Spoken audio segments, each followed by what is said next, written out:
பிதா சுதன் பரிசுத்தாவின் பெயராலே ஆமேன். மரியே வாழ்க என்ற வார்த்தை கடவுளின் ஒவ்வொரு வாக்கும் பரிசோதிக்கப்பட்டு நம்பத்தக்கதாய் விளங்குகிறது. தம்மை அடைக்கலமாக கொண்டவர்களுக்கு அவர் கேடயமாயிருக்கிறார். God keeps every promise he makes. He is like a shield for all who seek his protection.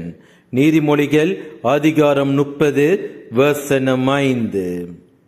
உலகமே உங்களை புறக்கணிக்கலாம்.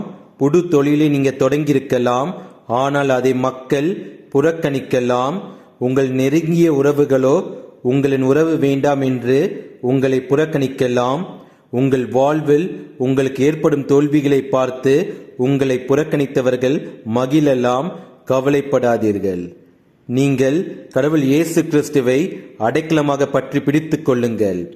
அவர் உங்களுக்கு அளித்த ஆசீர்வாதமான வாக்குத்தத்தம் உங்கள் வாழ்வில் நிறைவேறியே தீரும். இது சத்தியம். இதுதான் விசுவாசம். இதை எந்த மனிதர்களாலும் புரிந்து கொள்ள முடியாது.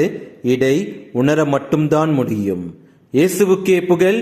மரியே வாழ்க. ஆமேன். என்ன வந்தாலும் நம்புவேன் என் நேச மீட்பரே.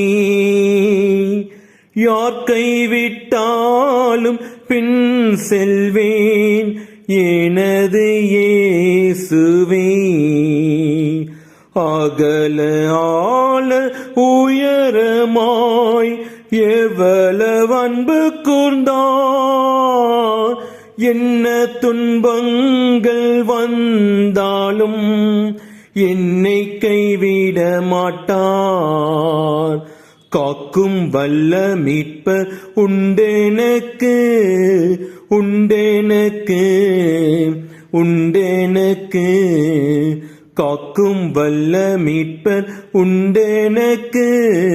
காத்திடுவார் என்றுமே, காத்திடுவார் என்றுமே.